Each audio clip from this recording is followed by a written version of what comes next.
This is the third and last part of GC analysis series. In the first part, I have discussed about calculations for weight of solvents for headspace analysis, where we saw that weight of standard depends on sample weight, volume of stock solution, volume of flask in subsequent dilution, and volume of aliquots transferred. In the second part, we have noted why traces of benzene and carbon tetrachloride should be evaluated and included in marketing application if methanol, ethanol, acetone, cyclohexane, toluene, dichloromethane, and chloroform are used in manufacturing process. In this part, we shall discuss about limit of those solvents whose toxicity level have not been evaluated fully and hence they do not fall under class 1, 2, or 3 solvents. There are instances when other solvents not classified under these groups are used to attain desired properties in drug substances, product, and excipients. Such solvents are those with no adequate toxicological data and are placed in section 4.4 in ICH Q3C. The given list there is not exhaustive and can include other solvents as well. The manufacturer is required to justify their limits based on sound scientific knowledge and evaluate their contents through a validated analytical procedure in pharmaceuticals. Supporting safety data along with analytical procedure should be presented in marketing application. We shall see in this lecture how their limits in pharmaceuticals can be calculated based on experimental values in animals and what are the other two options made available to us for such solvents. Hi, I am Arvind Mittal. I am a pharma consultant, an auditor, and entrepreneur. If you have not subscribed my channel so far, please do so right now by pressing subscribe button and press the bell icon so that you can get an instantaneous notification of my new videos. If my videos are relevant to your areas, then like them and share them. Coming back to the topic, I shall elaborate how to calculate limit of a solvent with no adequate toxicological data from regulatory point of view. Very few people in industry know how to calculate the limit of a solvent in pharmaceuticals, and those who know it, they generally don't tell you about this calculation.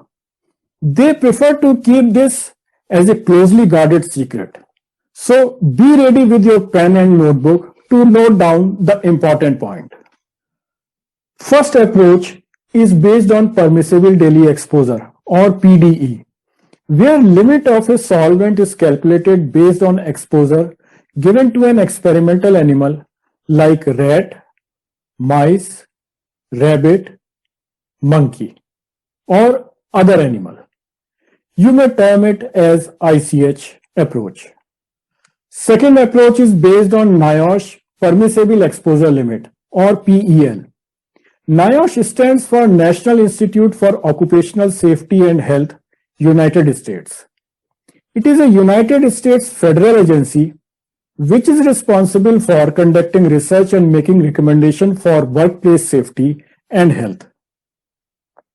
Yet a third approach is an escape window provided by ICH itself, which we may adopt in case the other two previous strategies fail. I shall discuss this approach in the last.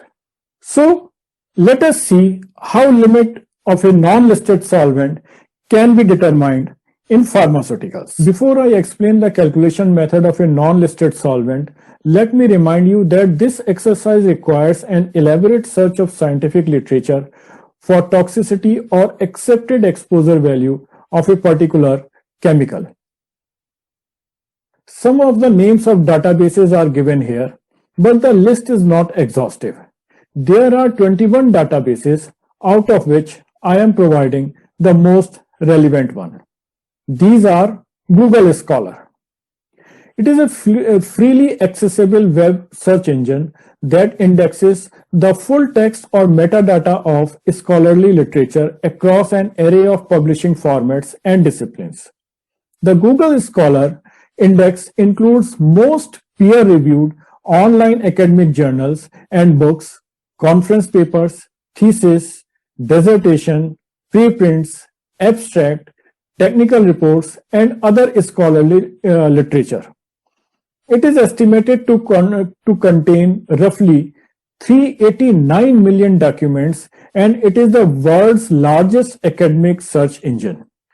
Then PubMed, Medline, PubChem, and NLM, that is the National Library of Medicine, US.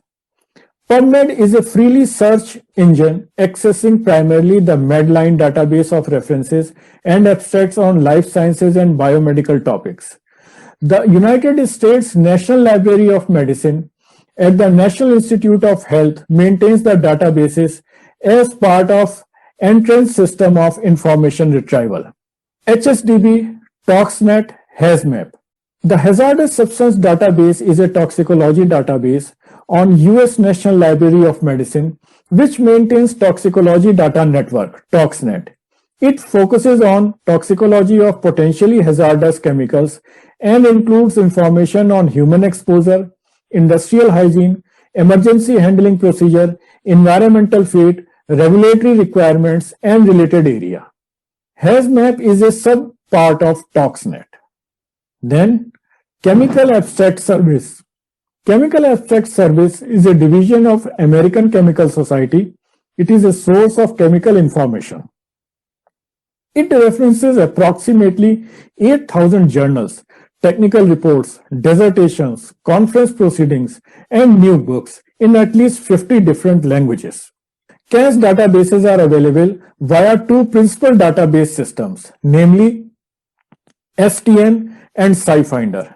CAS registry contains information on more than 130 million organic and inorganic substances and more than 64 million proteins and nucleic acid sequences.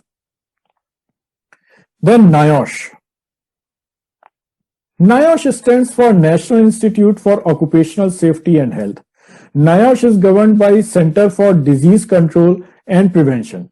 NIOSH is a research and education institution, not a legal enforcement agency. OSHA. OSHA stands for Occupational Safety and Health Administration. OSHA is a federal legal agency dedicated to preserving the health of American workers. OSHA is an office within the Department of Labor. While NIOSH is governed by Center for Disease Control and Prevention, OSHA creates and enforces regulations under the OSHA Act of 1970. Both NIOSH and OSHA recommends permissible exposure limits. Next one is Registry of Toxic Effects of Chemical Substances, that is RTECS. It is a database of toxicological information compiled, maintained, and updated by NIOSH. RTECS is a database of toxicity information compiled from the open scientific literature without a reference to the validity or usefulness of the studies reported. Then, American Conference of Governmental Industrial Hygienists, ACGIH. ACGIH is a professional association of industrial hygienists and practitioners of related professions, with headquarters in Cincinnati, Ohio. One of its goals is to advance worker protection by providing timely, objective, scientific information to occupational and environmental health professionals. ACGIH establishes the threshold limit values, that is the TLV, for chemical substances and physical agents and biological exposure indices, that is BEIs, to assist in the control of health hazard to industrial worker. Last one is ESIS, is a chemoinformatics database that stores information system of chemicals of the European Union. ESIS was set up by the Joint Research Centre of the European Commission in order to make data on safety of chemicals more readily accessible to the public, offering a single search window on chemicals and legislation under which they are presently covered. Literature is searched for No Observed Effect Level or NOEL or lowest observed effect level for a chemical agent. Some people in industry argue that safe levels in pharmaceuticals can also be calculated using LD50 or lowest lethal concentration, that is LCLO. A word of caution to those people: please do not try to extrapolate safe level of a solvent from lethal concentration. Now I am taking the example of isopropyl ether or diisopropyl ether. This solvent is mentioned in section 4.4 of ICH guideline with no adequate toxicological data available. Other solvents not mentioned in this section can also be evaluated in the same way. Now, we have searched the literature thoroughly for diisopropyl ether and found two relevant references of NOEL. These references are Delbey and Feston, Subchronic and Developmental Toxicity Studies of Vaporized Diisopropyl Ether in rat, Journal of Toxicology and Environmental Health, 1996. And second one is Romanelli L. and Evandri, Permitted Daily Exposure for Diisopropyl Ether as a Residual Solvent in Pharmaceutical, Toxicological Research, 2018. These references are relevant because they mention NOEL value of isopropyl ether. The second reference is heavily dependent on the first one, and additionally, authors have used other unvalidated model of toxicity to further restrict the limit of isopropyl ether. Therefore, we shall utilize the first one with raw data. The relevant searches were made for subchronic toxicity, developmental toxicity, neurological toxicity, carcinogenicity, and genotoxicity in rat. So the experimental parameters were animal, rat, inhalation exposure concentration 0, 480, 3300 and 7100 ppm. Exposure duration was 6 hours a day, 5 days a week for 13 weeks. And temperature was 25 degrees centigrade or 298 Kelvin. The result and findings were as follows. NOEL 480 ppm, carcinogenicity in garbage experiment. Garbage means forceful feeding. In the garbage experiment, diisopropyl ether was shown to be hepatic and renal carcinogen.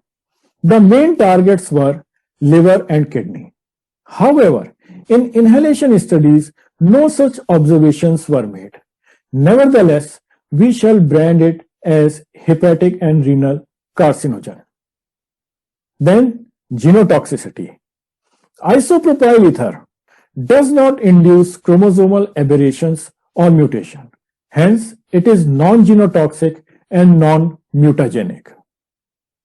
Then teratogenicity. Teratogenicity means ability of an agent to induce malformation in fetus. Some pubs of the letter shown increase of 14th rib without significant maternal toxicity during inhalation studies. However, this finding was non-significant when rib enlargement was compared with control subjects. Since the study duration was short, that is only for 13 weeks, and thereafter no collaborative and detailed studies were undertaken, this compound can be considered as suspected teratogen. Hence, isopropyl ether is hepatic and renal carcinogen and a suspected teratogen. These conclusions shall be utilized while assigning values of safety factor in PDE calculation. Calculation of permissible exposure limit starts with converting solvent's vapor concentration into milligram per liter or milligram per meter cube with the help of ideal gas equation PV is equal to nRT. It is assumed that at a very dilute concentrations, vapor of a solvent shall behave like an ideal gas. So rearranging the equation, we get N by V is equal to P by RT. We can see here that with rearrangement, we get amount of solvent in per unit of atmosphere, in per unit volume of atmosphere, either milligram per liter or milligram per cubic meter. The pressure of a gas can be calculated by multiplying its concentration with its molecular weight. The molecular weight of isopropyl ether is 102.177 grams per mole. The experimental NOEL value was 480 ppm. ppm means parts per million or parts per thousand or 10 to the power 6. That is why 480 is multiplied with 10 to the power minus 6 or divided by 10 to the power 6. In order to convert grams into milligram, the molecular weight is multiplied by 10 to the power 3. Here we can see that all the units will cancel out except milligram and liters. Atmosphere, this will be cancelled. Kelvin will be cancelled by Kelvin. Then mole will be cancelled by mole. So we are left only with milligram and per liter. The final concentration of IPE at 480 ppm comes at 2.007 milligram per liter. Then concept of continuous or reduced dose. The precise dose delivered to animal using syringe for oral or parenteral route can be measured exactly based on body weight of the animal and concentration of the solution being administered. With inhalation experiment, it is not possible to calculate the dose given to animal in the same way. The animal is presented with an atmosphere filled with concentration of test article and allowed to breathe from that vapors spontaneously. The self-dosing is based on animal's tidal volume and frequency of breathing. Consequently, delivered dose needs to be derived based on estimate of the air volume inhaled during the exposure period as well as body weight and concentration of gas in atmosphere. The concentration of isopropyl ether was 2.007 milligram per liter and the exposure was 6 hours a day. 6 hours a day for 5 days a week. We cannot multiply this value directly with the respiratory volume of rat, since some of the agent will be metabolized and excreted by the animal. Hence, many predictive models are adopted to compensate loss of chemical agent from biological system. One such model is brief and scalar model, recommended by ACGIH as a simpler model which reduces the NOEL by a factor that takes into account the hours of daily exposure and periods of rest between them. This is also called reduction factor. The concept of brief and scalar model has been derived from petroleum industry, where workers is exposed to petroleum vapors intermittently followed by a long period of rest, thereby giving time to body to detoxify a chemical. Therefore, actual intake of chemical through inhalation is further reduced by multiplying NOEL concentration with ratio of hours and exposure is given. this is ratio of hour in a single day, and then multiplying this with number of exposure days in a week. After applying this reduction factor, the final value of NOEL comes as 0.358 milligram per liter. Now this corrected NOEL shall be multiplied with average tidal volume of rat and its average body weight to get the daily dose in rat. Respiratory volume of rat is 290 liters per day and average weight is 0.425 kg. Hence, daily dose in rat is calculated as 244.282 milligram per kg per day. Okay, let me show you. All the units will be cancelled except the given one. Hours, this will be cancelled out, so we will get the result in milligram per liter, and here liter will be cancelled by this liter, and we get the results in milligram per kg per day. Here from onwards, extrapolation from animal to human is started. Daily dose in rat is multiplied by average weight of humans. A 50 kg weight is taken, which is inclusive of both the sexes as well as lower and upper range of human weights. This is called weight adjustment. The extrapolated daily dose is further divided by a series of safety factors or modifying factors in order to mitigate the potential risk to patient. Let us see what these modifying factors are. Safety factor F1 is meant for extrapolation of an experimental observation from animal to human. F1 is equal to 5 if experimental animal is rat, 12 if experiment was performed on mice, 2 if dog was chosen, 2.5 if rabbit was the target animal, F is equal to 3 if monkey was taken, and 10 for animals other than those mentioned in the list. Since our experimental animal was rat, therefore value for F1 shall be 5. Then F2. Factor F2 is meant to address variability among human beings. Some of the humans shall be more susceptible to a particular chemical agent as compared to others. Therefore, in order to address genetic and physiological variability, the value of F2 is always taken 10. Safety factor F3 addresses the duration of study in the target animal. For a lifetime of an animal, value of F1 is taken as 1. Additionally, F3 is equal to 1 if whole organogenesis is covered.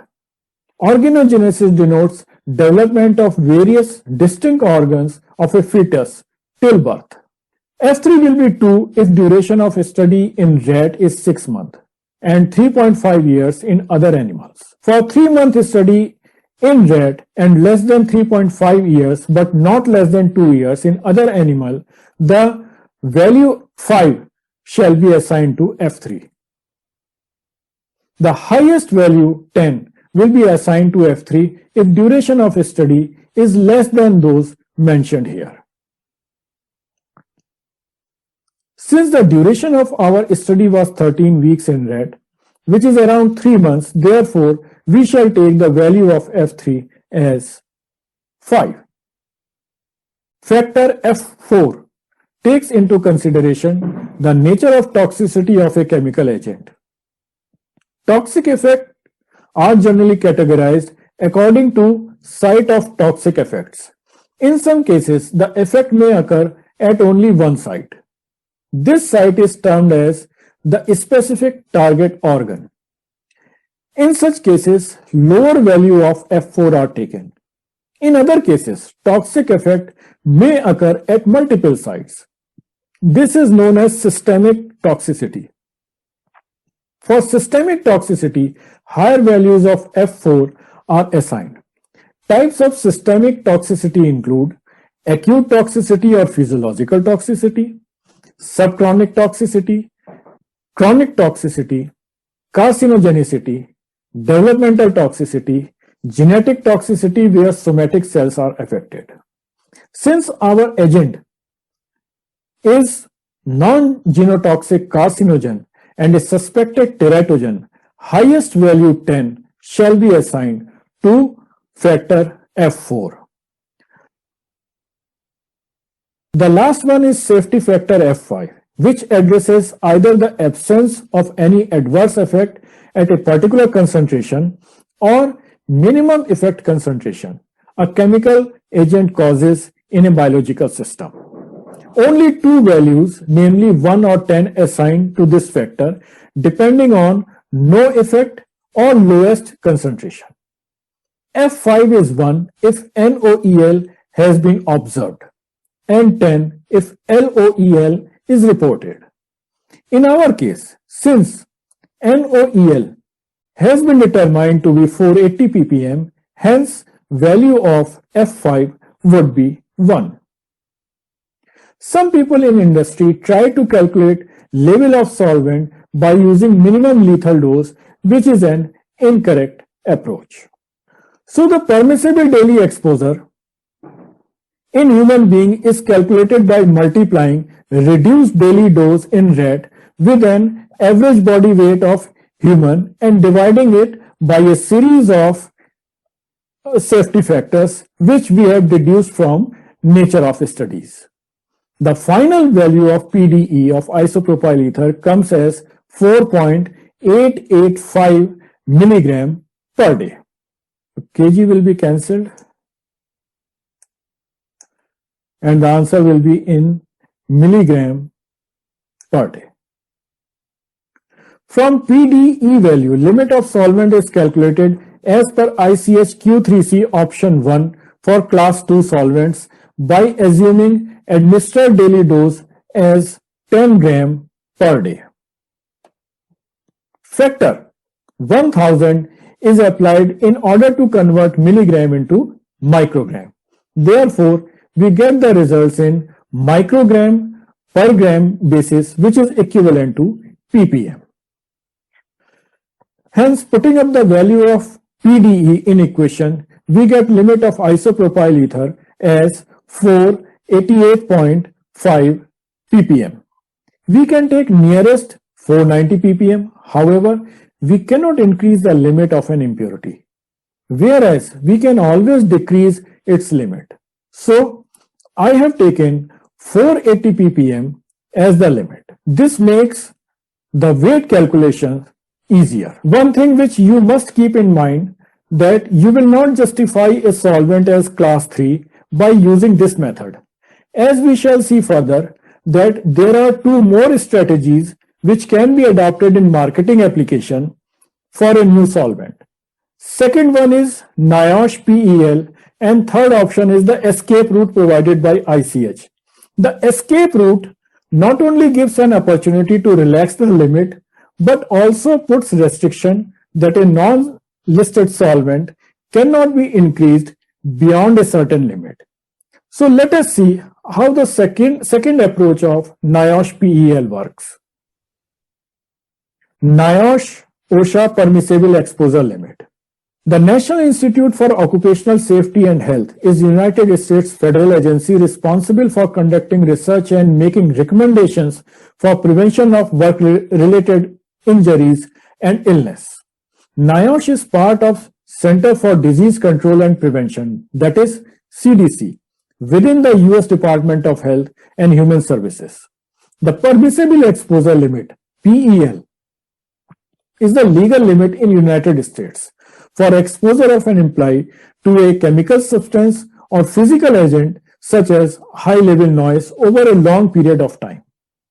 The long period has been defined as whole working life of a worker, till he or she retires. Permissible exposure limits are established by Occupational Safety and Health Administration (OSHA). For chemicals, the chemical concentration is usually expressed in parts per million or sometimes in milligrams per cubic meter. PEL is usually given as time weighted average TWA. TWA is the concentration of a hazardous substance in the air averaged over an 8 hours a day and 5 days a week, to which it is believed that worker may be repeatedly exposed day after day for a working lifetime without adverse effect. Then there is short-term exposure limit STEL, which is also mentioned. STEL means that for a limited period, a worker may be exposed to concentration excursions higher than the PEL, provided TWA is not exceeded. This is a very important and crucial statement which helps us to decide the limit of a non-listed solvent. In our case, TWA of isopropyl ether is 500 ppm. Exposure limits are converted from ppm to milligram per liter by standard gas equation, and we get safe concentration of isopropyl ether as 2.0907 milligram per liter. And after reduced exposure correction, the value is considered as PDE. Since these exposure limits are meant for human beings, no extrapolation are used to establish the solvent's limit in pharmaceuticals.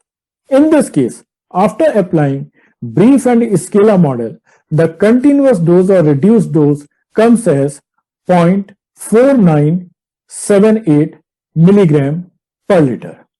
I would like to emphasize here, since TWA takes into account 8 hours per day as working hours, the factor will change here. It has now become 8 by 24 instead of 6 by 24 in PDE calculation by ICH method. There we had given 6-hour exposure to rat, but here exposure time is 8 hours a day. So the daily dose in human can be calculated by multiplying reduced dose or continuous dose with average daily respiratory volume of human beings, which is 28,800 liters a day, and dividing it by 60 kg. NIOSH and OSHA assumes average weight of human as 60 kg instead of 50 kg as considered by ICH. Finally, the limit of isopropyl ether comes as 239 ppm. As we did earlier, we reduce the limit to 230 ppm. Clear? You may stop the video here and reassess the calculation. Okay, now let us proceed further. It has been seen that generally NIOSH PEL provides more restricted level as compared to ICH option 1 for class 2 residual solvents. We can take another example of methyl isopropyl ketone, a solvent given in section 4.4 of ICH Q3C. Here we can see that if its limit is calculated via option 1 for class 2 solvents, then the limit comes as 260 ppm, whereas NIOSH method suggests 80 ppm. Third option. As I said earlier, the third option is the escape route provided by ICH itself.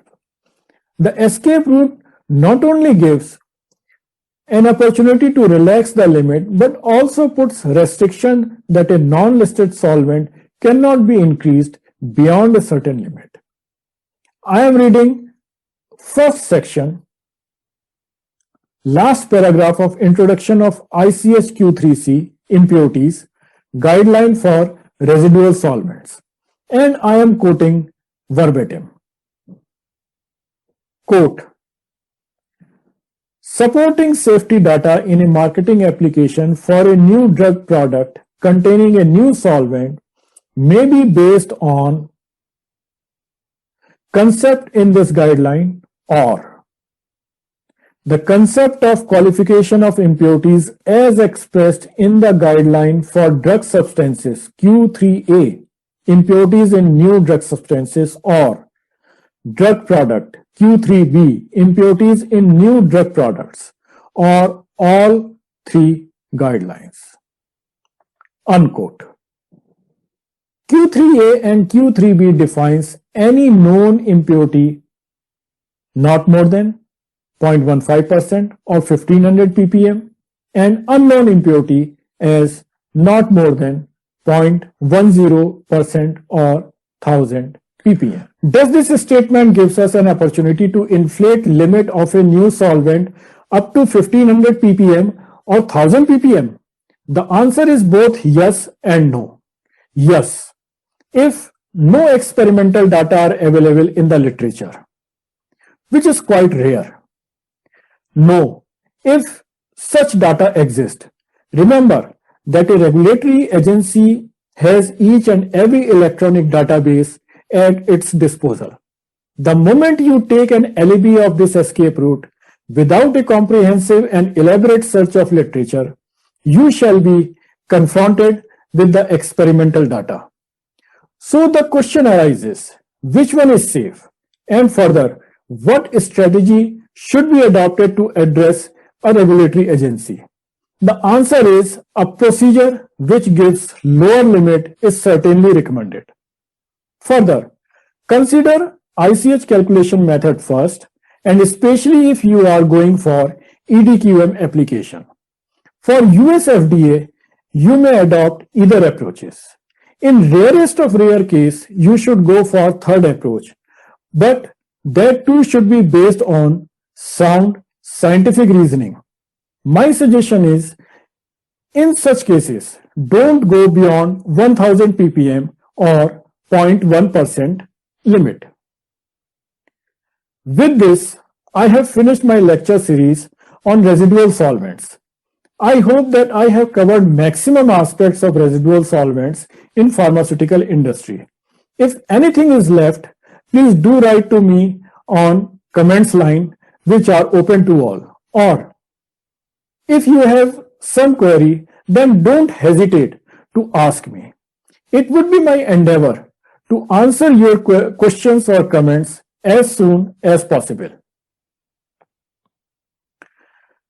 My subsequent videos shall be on analytical validation, cleaning validation, process validation, blending validation, how to prepare for US FDA or EDQM audits, and how to face such audits. Preparing for an audit and facing an audit are entirely two different things. In addition to these, we shall discuss many more important aspects of pharmaceutical industry. So subscribe me and keep watching.